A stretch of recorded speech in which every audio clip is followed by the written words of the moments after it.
Buenos días, retomamos nuestro mundo interpretado. Agradezco, como siempre, a José Luis Chinesta la realización y a José Manuel Rocha el patrocinio de este programa. Vamos a dedicar varios programas a una idea común, la idea de una teología política, al hilo de una serie de libros que se han publicado en el año 2021 y que comparten una misma preocupación. Lo haré teniendo en cuenta, y me gustaría que esta fuera algo así como la parte trasera, el background de nuestro programa, teniendo en cuenta que asistimos en Europa a un experimento político probablemente sin precedentes en la historia universal, la creación de una vida civilizada no basada en la intervención militar, sino en la cesión más o menos consentida e irreversible, a mi modo de ver, de la soberanía de los Estados. Los tres libros de los que me propongo hablar son los siguientes, en el orden en el que se lo dedicaremos en el programa. La nueva edición de la monarquía de Dante, la traducción al español de la nueva edición del Glossarium de Carl Smith y Dominar de Dardot y Laval, que será el último del que hablemos y al que dedicaremos probablemente 2 programas de la serie.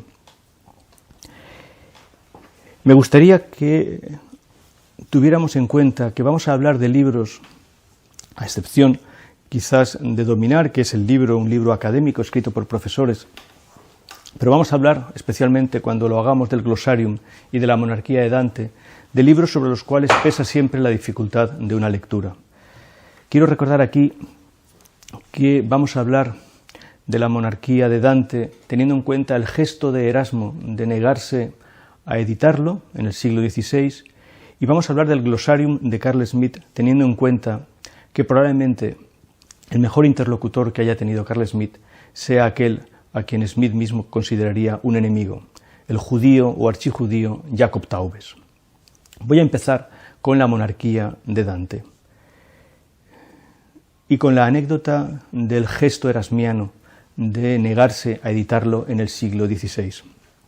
En marzo de 1527, poco antes del saco de Roma por las tropas imperiales, los consejeros del emperador Carlos V, Carlos I de España y V de Alemania, Mercurino Gattinara y Alfonso de Valdés, le enviaron el manuscrito de la monarquía de Dante a Erasmo de Róterdam con el encargo de que lo convirtiera en un libro impreso.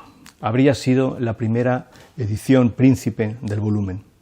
Erasmo consideró el manuscrito, no tenemos la respuesta de Erasmo a la carta de los consejeros imperiales, pero se negó a editarlo. Hay en este gesto de Erasmo de negarse a editar la monarquía de Dante un gesto muy profundo respecto a cuáles son los libros que deben ser tenidos en cuenta y cuáles son las ideas que deben circular en un momento histórico dado. Entiendo que el editor contemporáneo Rafael Pinto, autor además de una nueva traducción de la Comedia y un experto conocedor de la obra de Dante, no ha tenido necesidad de mostrarse tan escrupuloso a la hora de poner en circulación una edición bilingüe de la monarquía de Dante. ¿Por qué entonces el gesto de Erasmo? Un gesto que tiene que ver con su condición de sacerdote católico, también con su condición de lo que ahora llamaríamos un humanista, un vínculo que lo unía especialmente a Tomás Moro o a nuestro Luis Vives. ¿Qué hay en el gesto de Erasmo? ¿Y por qué efectivamente se negó a editar este libro?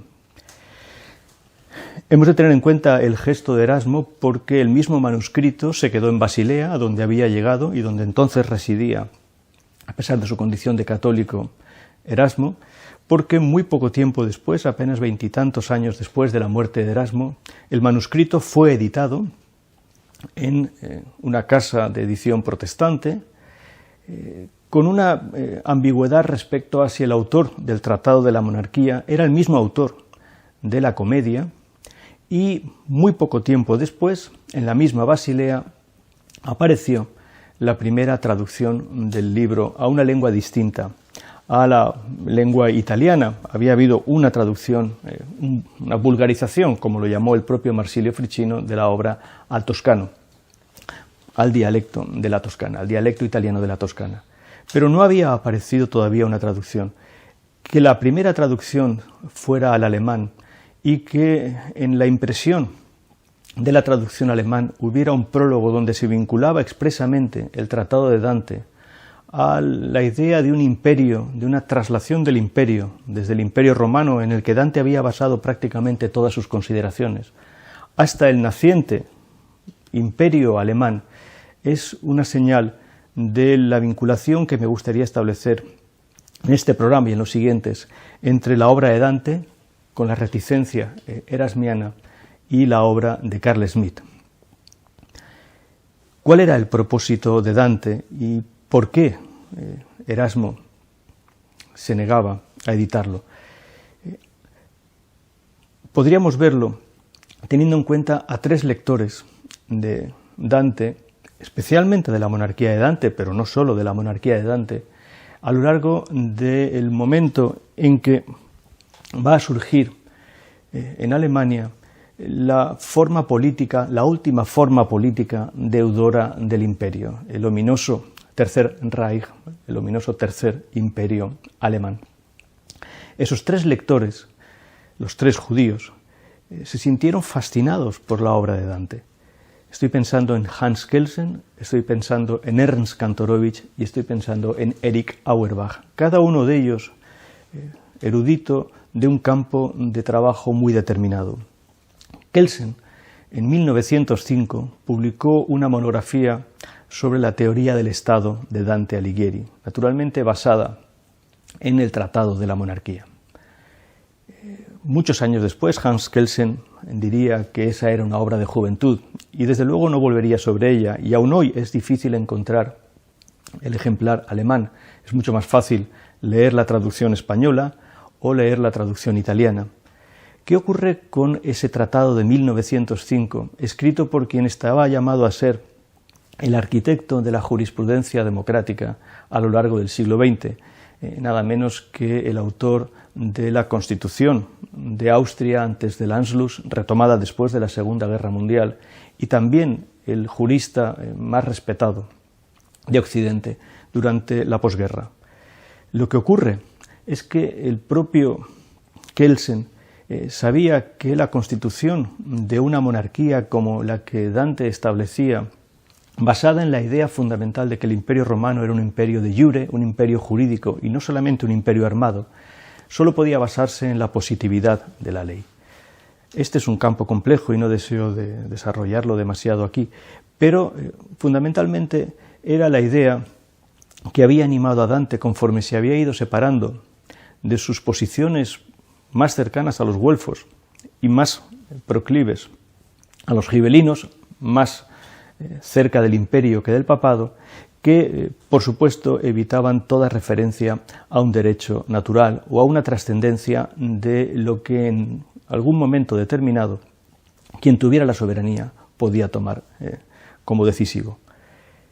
El propio Kelsen, ya en una obra de madurez de 1925, su teoría general del Estado, todavía escrita en alemán, y antes de que efectivamente los desarrollos del nacionalsocialismo, la llegada al poder del nacionalsocialismo cambiara todas las cosas, se había expresado en tonos no demasiado circunspectos respecto al hecho de que incluso la dictadura podía tener cosas buenas.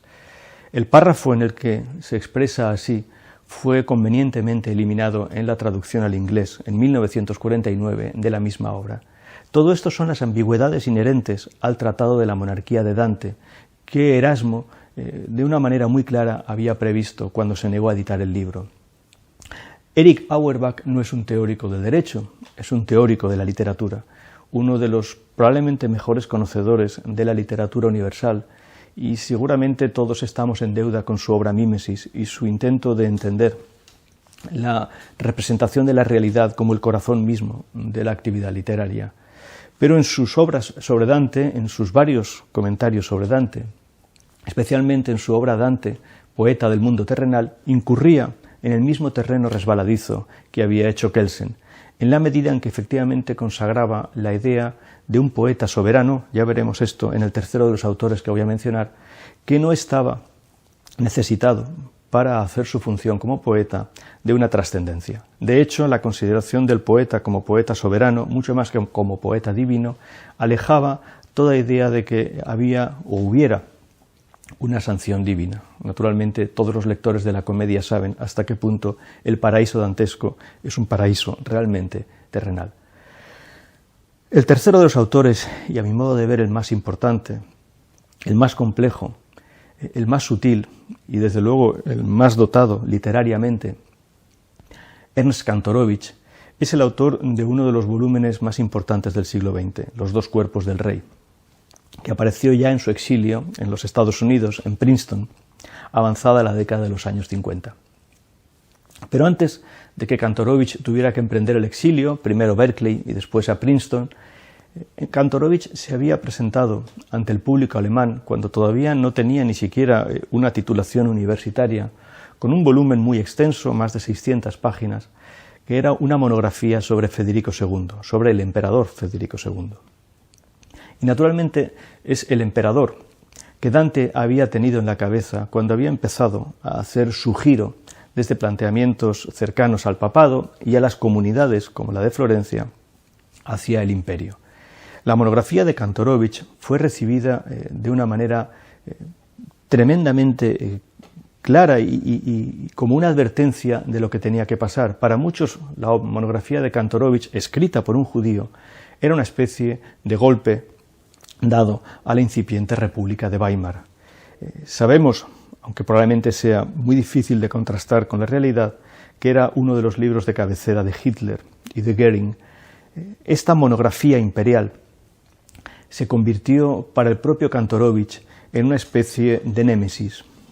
Hay una anécdota que dice que ya en su exilio americano, en una de las conferencias que estaba dando, se le acercó una vieja dama con su viejo volumen de Federico II, traído con ella también en el exilio, y se acercó al autor para decirle si por favor podía dedicarle el volumen.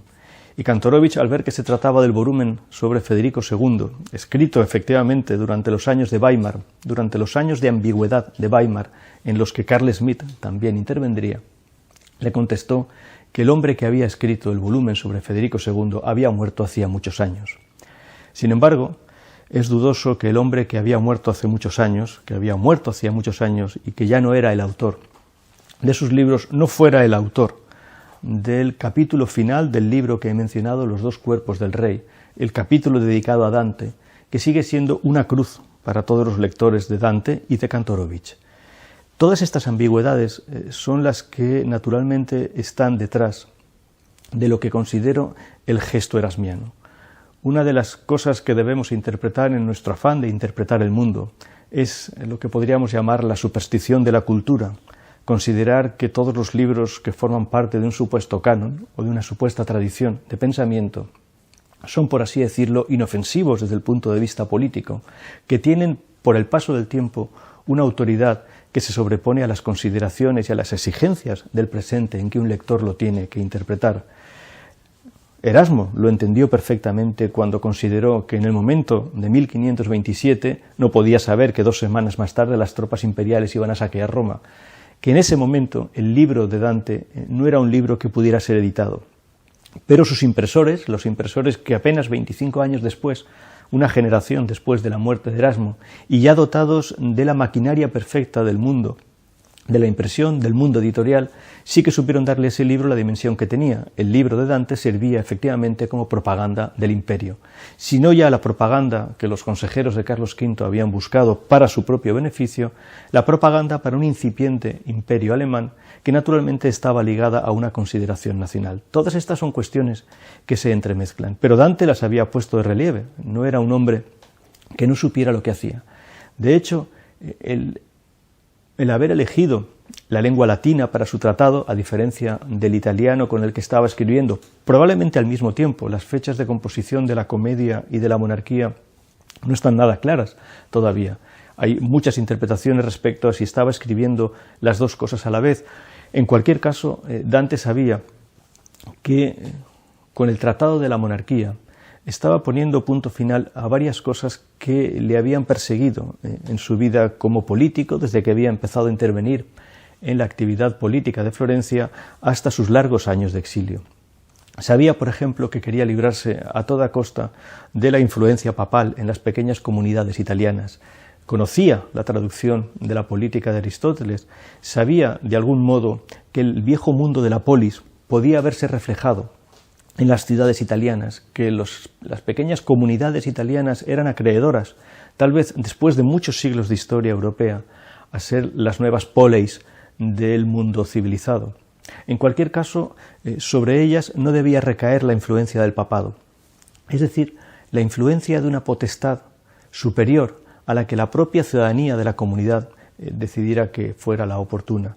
Pero también quería oponerse a lo que para él era realmente el verdadero problema de las comunidades movidas por la codicia.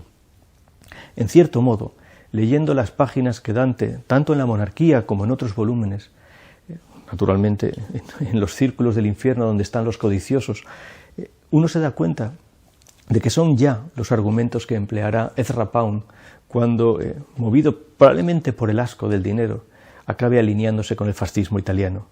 La consideración con el fascismo italiano, que naturalmente había basado toda su ideología en una recuperación de Augusto y del Imperio Romano, exactamente en los mismos términos en los que Dante establecía su monarquía universal como un imperio de iure.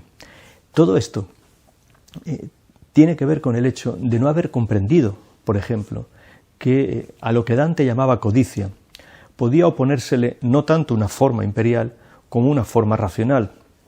En los términos de Carl Smith, del catejón, de lo que tiene que contener la llegada del anticristo, ya entraremos en eso cuando hablemos en el programa dedicado a Smith, tendríamos que pensar que al menos Smith podría haber sido consciente de que Max Weber había pensado el capitalismo como una forma de racionalismo, como un catejón de la codicia. En cualquier caso, la reticencia de Erasmo es una reticencia que no podía fundar una filosofía política. Si hay algo que podamos reprocharle, en el caso de que nosotros podamos reprocharle algo a alguien, a los humanistas, especialmente a los humanistas católicos, a aquellos que decidieron que teniendo a la vista toda la sabiduría de la antigüedad, no estaban dispuestos a abandonar la forma propia que Occidente se había dado como tensión entre el papado y el imperio, me refiero naturalmente a Erasmo, a Vives, a Moro, que todos ellos no pudieran fundar una filosofía política adecuada, es algo que seguramente podríamos reprocharles, insisto, en el supuesto muy lejano de que nosotros podamos reprocharle algo a personas que son superiores a nosotros. En cualquier caso, todo lo que no pudo lograrse durante el humanismo, toda la inmensa batalla política que los humanistas no pudieron o no supieron o no quisieron librar contra las potencias de su tiempo y se limitaron a gestos decisivos, pero probablemente insuficientes, tuvieron que retomarlas otros. La monarquía de Dante es probablemente un tratado que se refuerza por el hecho de que al mismo tiempo Dante escribiera el canto sexto de la comedia, el canto sexto del Paraíso. En el canto sexto del Paraíso, el protagonista absoluto es Justiniano. Todo lo que ha dicho Dante en el Tratado de la Monarquía, todo lo que ha dicho sobre el imperio, se vuelca con una precisión poética asombrosa en ese canto, donde Justiniano se presenta exactamente como César. En 140 y tantos versos, Dante comprime toda la historia del Imperio Romano, haciendo ver que efectivamente Justiniano es varias cosas. Naturalmente es un seguidor de la Iglesia, pero fundamentalmente es el heredero final de lo que él sigue considerando una forma política viable, el imperio.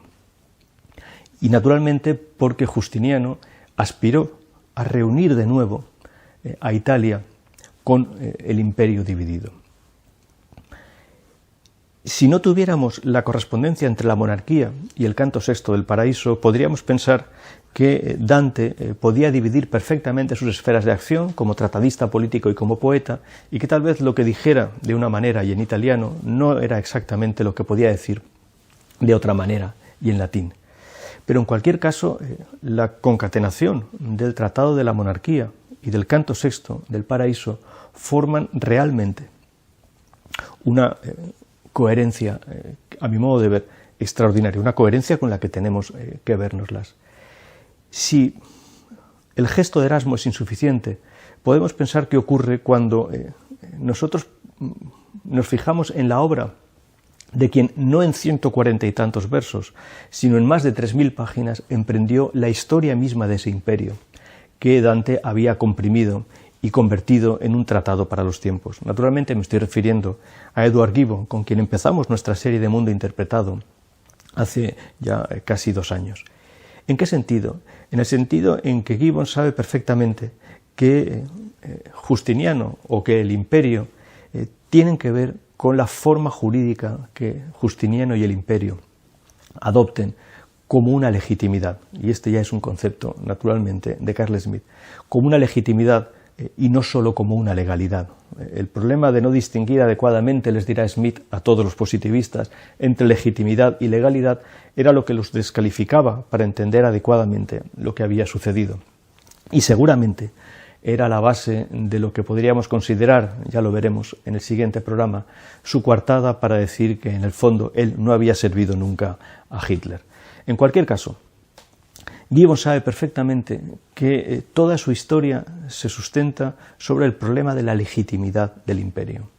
Y si Dante, por así decirlo, ha construido un andamiaje en una prosa silogística escolástica considerable, propagandística, eso es la monarquía, y le ha dado el soporte, el aura del canto sexto del paraíso, poniendo al imperio en el paraíso, en el mismo plano en el que en el canto 10º pondrá el averroísmo, en un gesto extraordinario de decir cuáles son realmente los momentos en los que empieza la época moderna. El capítulo central de la historia de la declinación y caída del Imperio Romano es el capítulo 44, dedicado a examinar escrupulosamente la historia del derecho romano, es decir, la historia y la posibilidad misma de que, en efecto, hubiera una base jurídica para el imperio, para la idea misma de imperio. Me permito a mí aquí retomar lo que he dicho al principio.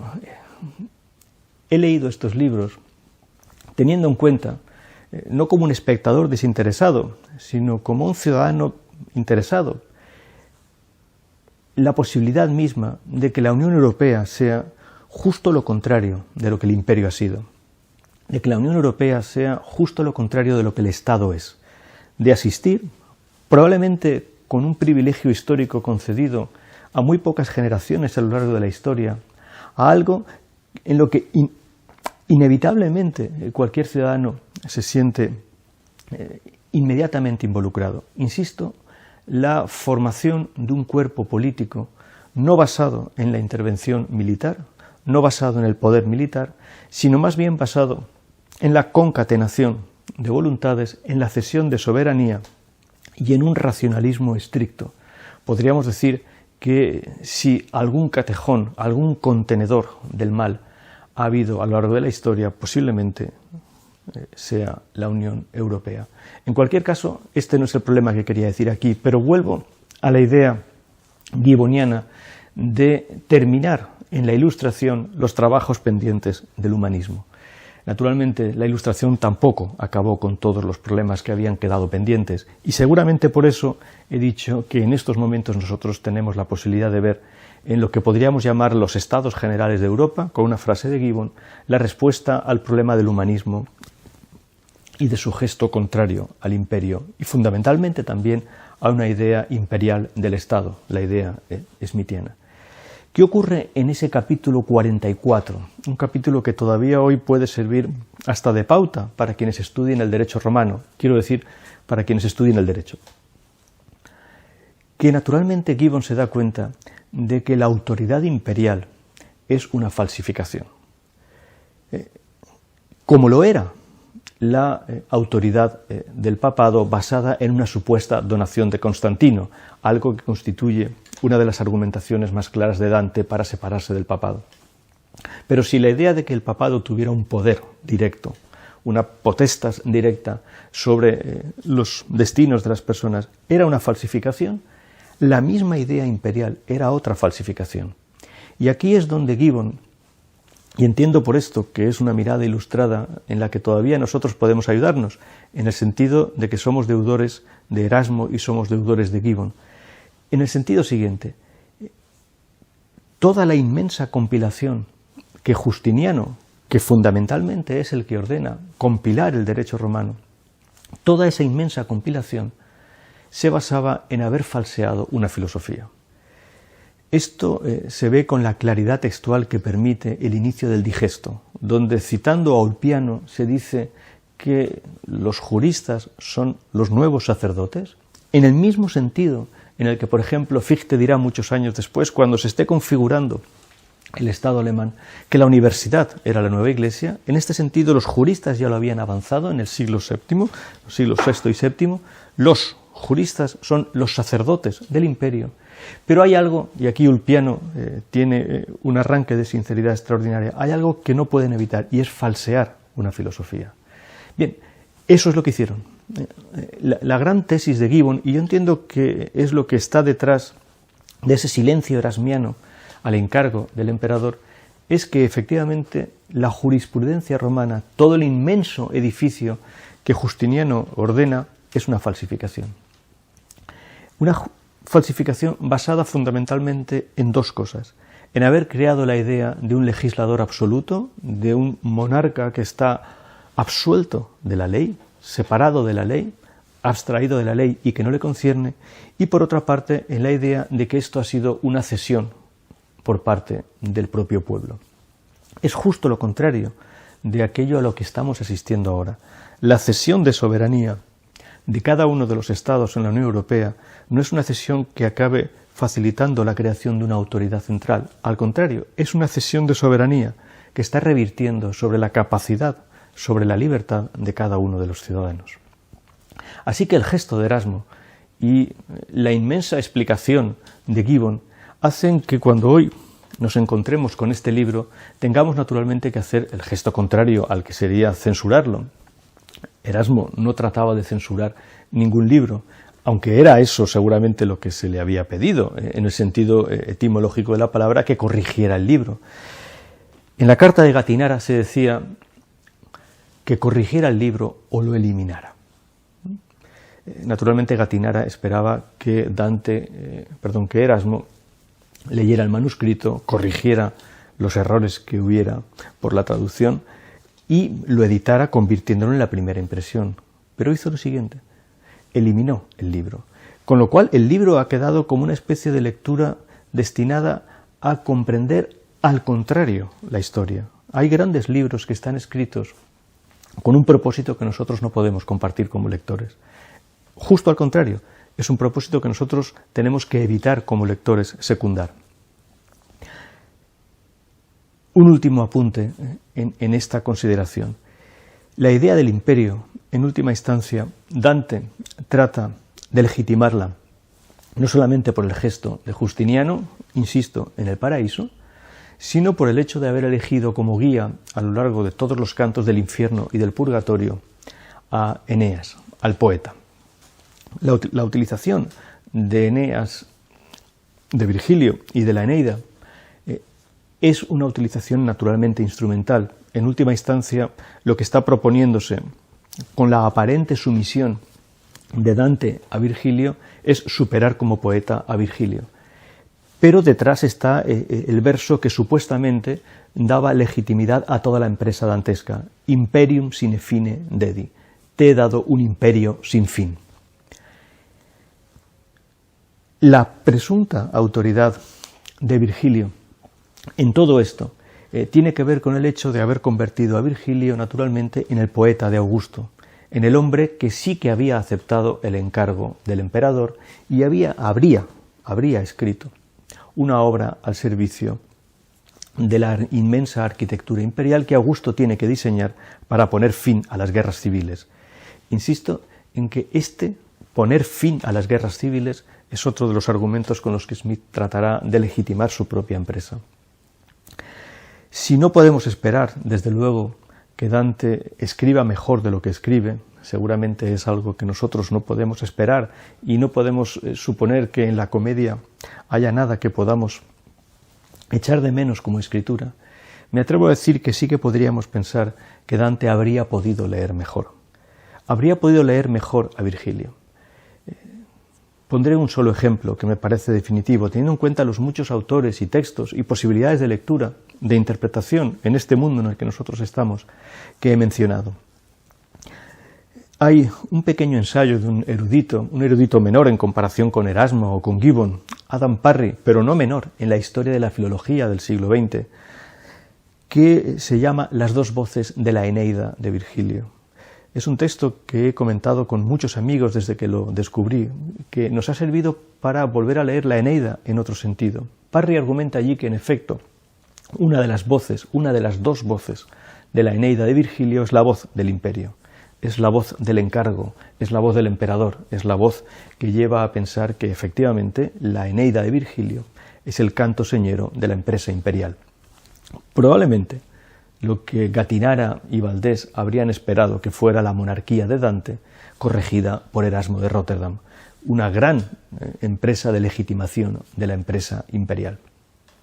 Pero hay otra voz, dice Adam Parry, que no podemos evitar oír mientras leemos la Eneida, naturalmente si estamos dispuestos a escuchar la Eneida con atención. Esa otra voz es una voz de lamento, es una voz que recorre la Eneida de principio a fin, que está presente en cada una de las ocasiones en las que Eneas, como sabemos perfectamente, entiende que ha de asumir un destino que no es el suyo como ser humano, que es otro, y que le lleva a abandonar a Creusa, que le lleva a abandonar a Dido, y que le lleva en el momento más horrendo de la Eneida, el momento del furor, como le gusta decir a mi maestro Jaime Siles, el momento del furor más desatado, a matar a Turno, aunque Turno le había pedido clemencia. Por tanto, contrariando la idea misma de la piedad, que estaba a la base de toda idea de civilización.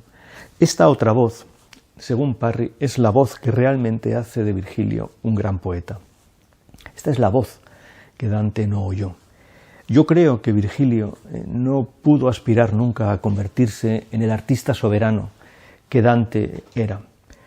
Dante aspiró a ser el artista soberano porque, como Kantorowicz durante el exilio vio muy bien, y Kantorowicz se había formado en el círculo del poeta Stefan George, que consideraba que el poeta era una especie de vate, de vidente, se había formado en ese círculo, pero Kantorowicz tuvo que ver muy bien durante el exilio que la idea misma del poeta como artista soberano era una equiparación, como utilizando el término que él sabía que era el adecuado, una equiparatio, de tal manera que en el fondo se estaba trasladando al poeta algo que había sido ilegítimo en las dos instancias previas en las que se había instalado. Ya había sido ilegítimo que el Papa aspirase a ser un soberano. Y ya había sido ilegítimo que el emperador hubiera aspirado a ser un soberano. Pero era igualmente ilegítimo que el poeta, que el artista, aspirase a ser un soberano. Estas distintas equiparaciones son todas ellas ideas nacidas, como dice muy bien Kantorowicz, de una jurisprudencia imperial tremendamente sesgada y en última instancia falsa. La misma idea de soberanía es una idea falsa a lo largo de la historia. ¿Qué es lo que ocurre entonces? Bien, nosotros con Dante nos encontramos con un autor clásico. La monarquía es un tratado que hoy podemos editar de una manera casi inocua. Nadie puede pensar en la necesidad de repetir el gesto erasmiano y no publicar el libro. Por tanto, podemos tenerlo aquí, en una edición pulcra, bilingüe, que nos permite seguir el texto latino con una traducción a la que podemos o no objetar la mayor o menor precisión, de acuerdo con nuestras preferencias a la hora de leer los textos. Pondré un ejemplo de esta pequeña preferencia. Rafael Pinto dice que es un tratado sobre el Estado, como había dicho Kelsen, sobre el Stat, sobre el Estado, aunque no está nada claro que la palabra Estado fuera la que pudiera utilizar en su momento Dante. Pero efectivamente estas ambigüedades del léxico político son las que nos permiten ahora reconstruir las cosas. Probablemente un humanista como Erasmo no tenía necesidad de mostrarse aquí tan preciso en el campo mismo de las letras, en el que era un especialista. Su gesto es un gesto distinto, es un gesto de honestidad, de decencia política, de saber que no está al servicio de ninguna de las soberanías posibles porque su mundo permite una cierta trascendencia. Esa cierta trascendencia para Erasmo tenía que ser naturalmente la trascendencia que le había brindado algo que como institución no estaba nada claro que Erasmo tampoco quisiera servir. Erasmo mismo, que no pudo sino enfrentarse a la Reforma con toda su fuerza, no tenía nada claro que el papado y que la Iglesia católica no necesitara de una reforma muchísimo más profunda incluso que la protesta luterana estaba poniendo de relieve. Son gestos, como lo es el gesto extraordinario, paciente de Gibbon de dedicarle 6 capítulos a Justiniano, donde Dante solamente había empleado 140 y tantos. En la única mención de Dante que Gibbon se permite en las 3000 y pico páginas de la historia de la declinación y caída del Imperio Romano, Gibbon habla de la original wildness of Dante, un término difícil de traducir, este de wildness, grosería, salvajismo, rudeza. Es un término incluso difícil de entender en el lenguaje que Gibbon podía manejar en el siglo XVIII. La mayor autoridad lexicográfica de la época, el Dr. Johnson en su diccionario, atribuye el término como autoridad únicamente a Shakespeare, justo al otro poeta soberano que el círculo de Stefan George había predicho. Ya veríamos con toda la claridad si Shakespeare y Dante son los poetas soberanos que efectivamente un mundo como el europeo necesita. Nosotros, esta mañana, simplemente queríamos aquí repetir el gesto, la delicadeza de Erasmo al decir: no estoy en condiciones de hacer que este libro se convierta en un libro para nuestro tiempo. En el próximo programa veremos cómo esto vuelve a la palestra cuando en el último intento por parte de una organización política de reclamar la idea del imperio, el Tercer Reich, hay un jurista que está de nuevo coqueteando con todas las posibilidades abiertas de la erudición de la jurisprudencia y finalmente cae en los mismos problemas en los que Dante había caído 800 años antes del Tercer Reich. Esto lo veremos en el próximo programa con Carl Smith. Muchas gracias.